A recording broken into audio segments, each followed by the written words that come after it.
Hello and welcome to Mississippi Insight. I'm Byron Brown. This morning we are looking at Mississippi's transportation infrastructure. The state earns poor marks from the nation's civil engineering community after decades of deferred maintenance on our roads and bridges. How big a role would a federal infrastructure plan play in fixing our transportation networks? Willie Simmons from the Mississippi Transportation Commission joins us. Federal money has already made a big dent in the state's economy. We'll break down a new report on what State Economist Corey Miller. Now, first, we begin with Transportation Commissioner Willie Simmons. He's a Democrat and former state senator for District 13. He was elected to serve MDOT's Central District, covering 22 counties and roughly 1 million Mississippians. Commissioner Simmons, welcome to Mississippi Insight. Glad to be with you, Byron. Let's first, Commissioner, I want to start with the latest findings from the American Society of Civil Engineers. They put out a report card grading each state's transportation and other infrastructure. The latest report gives Mississippi a D+ grade for our infrastructure in general. Our road network fares even worse, a D- with more than 5,840 miles of highway in poor condition. The same D- grade goes to our bridges. Almost 1,400 bridges across our state are in poor shape. Commissioner Simmons, do you agree with these findings? Byron, we have a problem. We are 49th in the nation, as you indicated, making D- on our highways and bridges. That is a problem because, as you well know, our highways and bridges are the infrastructure system that get us to and where we need to go. And we need to be safe when we do that. In addition to that, we need to move our commerce.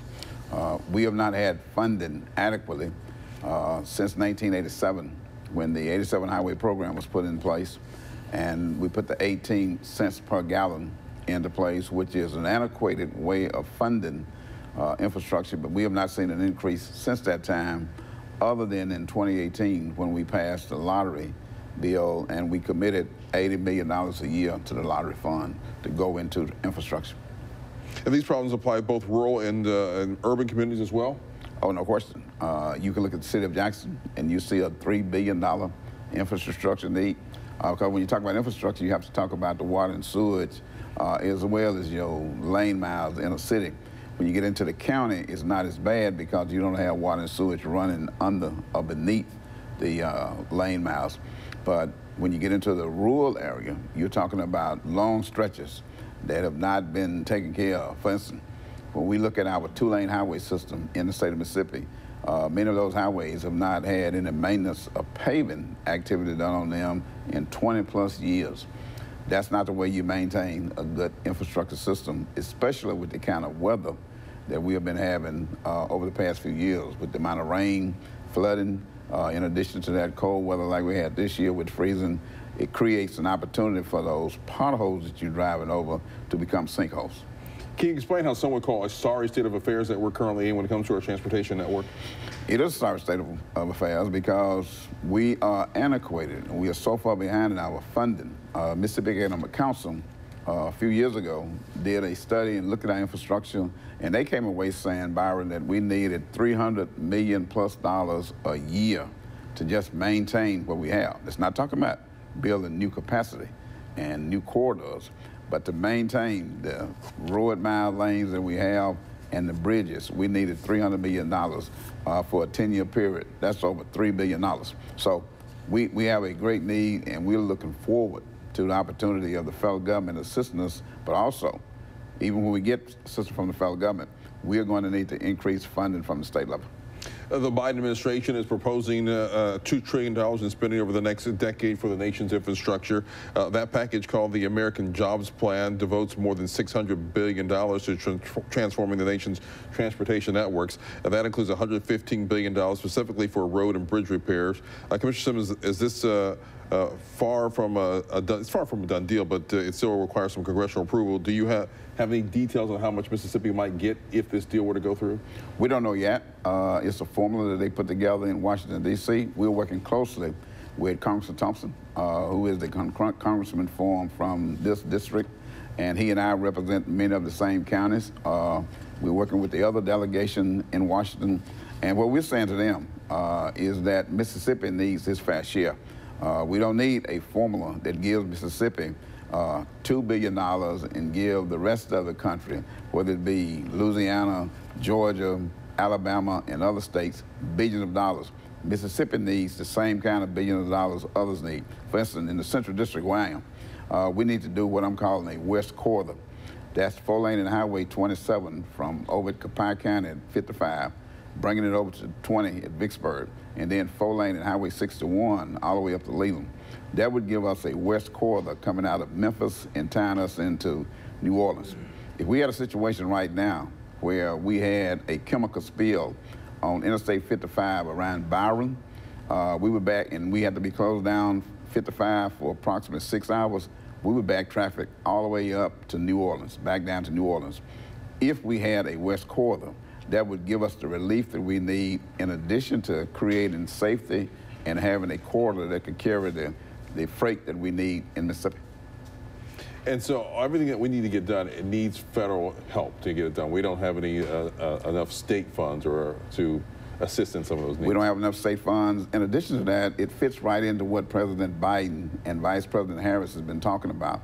When they talk about they want to look at this infrastructure bill and put dollars where they have not been put in the past. That's in rural America. Rural Mississippi is very much a part of that. It's a poor area that's been neglected, and we need those dollars in East Mississippi, in Noxubee County, Lauderdale County, over in Kemper County, but we also need them in the Mississippi Delta and Southwest Mississippi.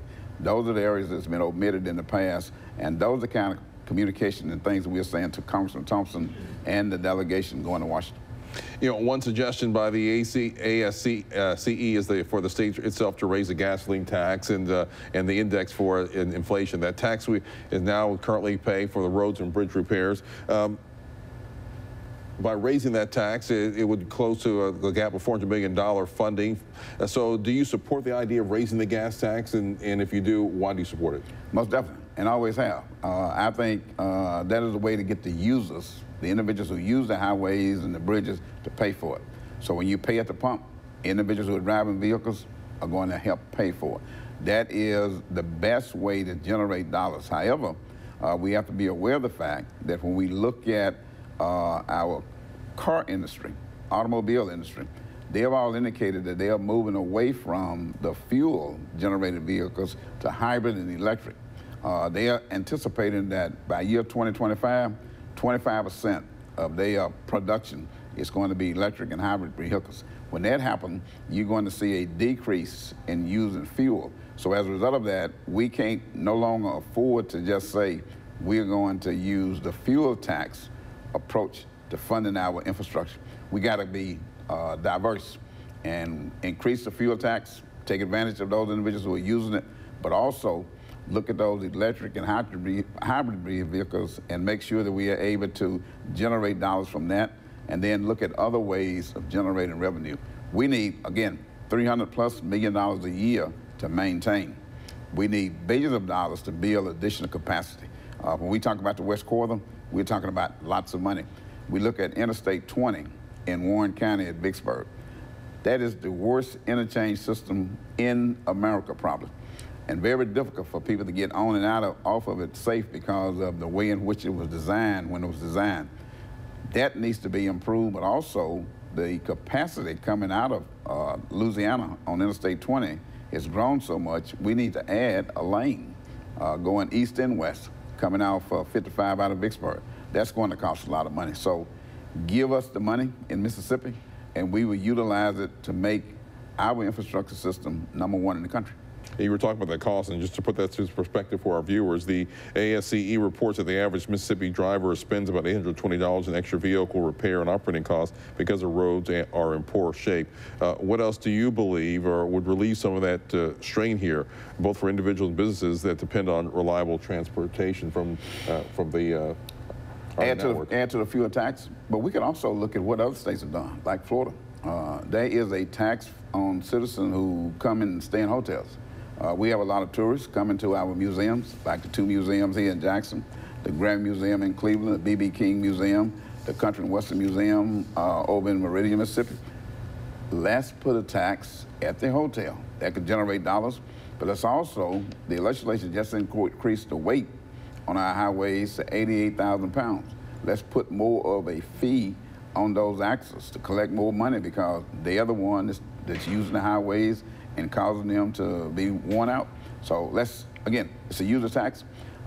President Reagan, when he was elected, said to the country that he was not in support of increasing any form of tax. But when he was educated properly on the needs for a good infrastructure system, a highway system, he changed that within 12 months. And he became a strong advocate to increase the cost of user fee. And it went from 4 cents to 9 cents. That's a 125% increase. We need to have the same kind of attitude here in Mississippi, that we're going to take care of our highways so that we can have safe highways and we can get our citizens and our emergency vehicles to where they need to go when they need to go. But also, it's going to create an opportunity to move commerce. We can bring all the industry into Mississippi that we want to. Continental Tire, Nissan, you just name it. But if we don't have a good infrastructure system, at some point they're going to leave us. Gotcha. Willie Simmons, Commissioner, we appreciate your time and joining us. We thank you. All right. And we'll look at the state economics with Corey Miller when Insight continues. We'll be right back.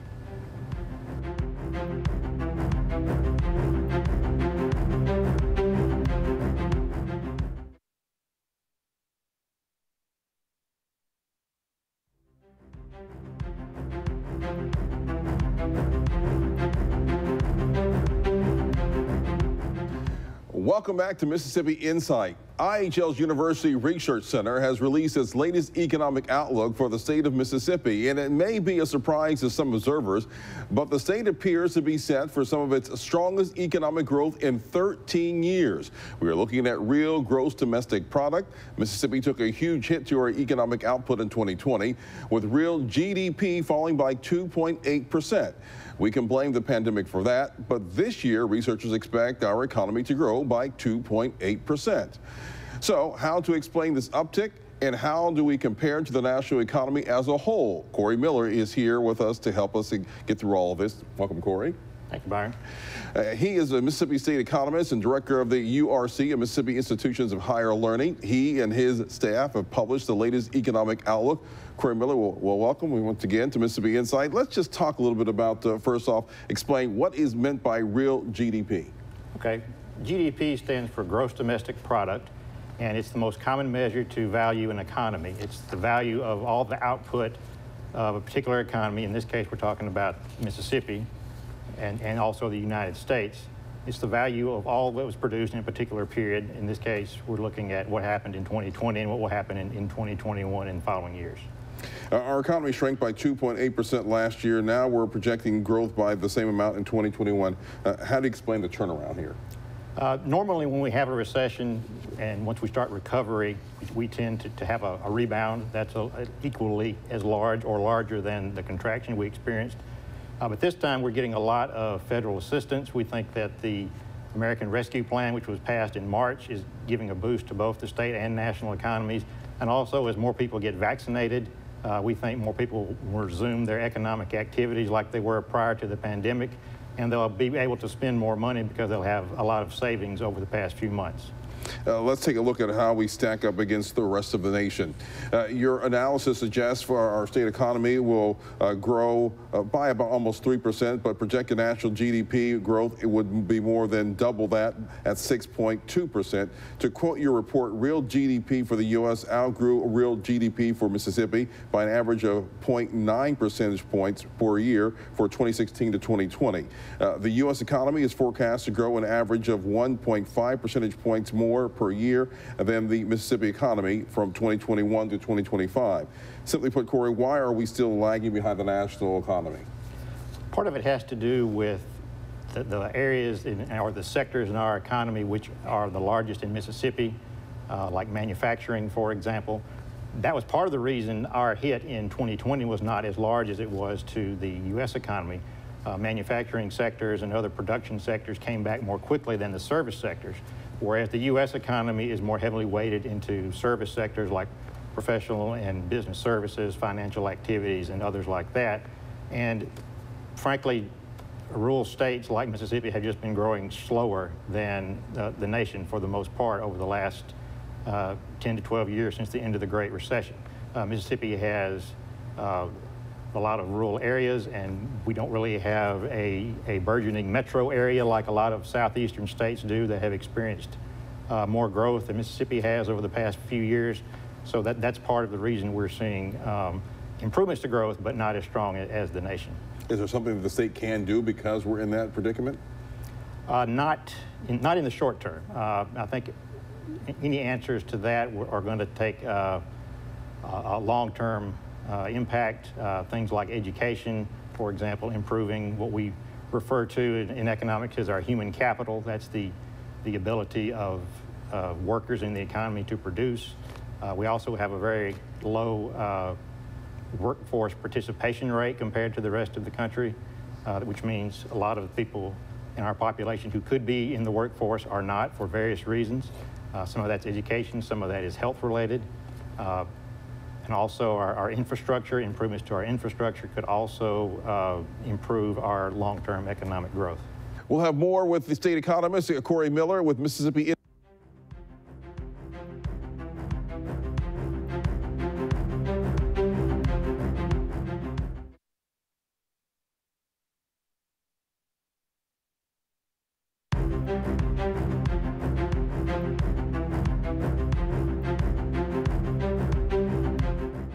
You also examined payroll employment in this report. You projected an increase of 1.8% in Mississippi after last year's big job losses. That would be the biggest boost in several years. But you're projecting a flat line in payroll employment over the next 5 years. And again, we're lagging behind the national projection of 1.3% growth. Talk about employment by industrial sector. Where is Mississippi creating jobs and where are we losing them? Again, the manufacturing sector has been one that is an outsized sector in Mississippi. We get over 20% of our gross domestic product from manufacturing sector. That's a lot more than the nation does. And that sector has not been adding jobs it has been adding jobs since the end of the Great Recession, but it has not been adding jobs at the same rate as some of the other sectors. One sector where we have been adding jobs has been healthcare. That sector is improving both in the state and nationally, and we continue to add jobs there, again, not at the same rate as the nation. Part of the job recovery that we expect to see in 2021 is going to come from the accommodation and food services sector. Restaurants and hotels laid off a lot of people in the past year because of the pandemic, so we think part of that is going to come back, or most of it will come back in 2021. The economic outlook doesn't focus on population shifts, but we recently seen in the census data that just came out that Mississippi is one of 3 states reporting population declines. What can you tell us about the role that these declines play in our economic picture? Well, we don't know why all those people left or what the direct reason for the decrease in population was. But we do know that people tend to migrate where they believe they can find jobs. If they don't believe they can find jobs in the state, then they migrate elsewhere. We think that's part of the reason. Particularly, you hear people talk about brain drain in terms of college graduates. We think those individuals have been leaving the state over the past decade or so. And that has an impact on our economy because that's where we've seen a lot of the economic growth since the end of the Great Recession has been in jobs that are filled by college graduates. What else from your economic outlook do you want to highlight from our viewers and for policymakers that you think is important? I would point out that although we're expecting a pretty large increase in our economy in 2021, we tend to think that's going to be relatively short-lived, especially for Mississippi. We think we'll kind of fall back to trend growth in 2022, which has been 1% or less since the end of the Great Recession. The United States may continue a little more, but we're also expecting the U.S. economy to move back to trend growth by 2023, which means a lot of this growth we're expected to see in 2021 is being fueled by vaccinations, people getting back into the economy, as well as the federal support that we've seen. So again, it should be a good year, but it may not continue like that in the future. I know there was some talk about the state income tax, withdrawing the state income tax. Would that have an impact on our economy, or is that too early to tell? It depends on how it's done. For one thing, we looked at different analyses of that, and just eliminating the income tax by itself we don't think would have much of an impact on our economy. If it did, it might be slightly negative, because that would mean state government workers and local government workers would probably have to be laid off, because the state would not have as much revenue to pay for those workers, and most of the revenue the state takes in ends up going to pay for workers. So we think just an elimination of the income tax would probably not lead to much economic growth, if not negative growth. Mm-hmm. All right, Corey Miller, thank you for joining us. Thank you. All right, and we'll be right back.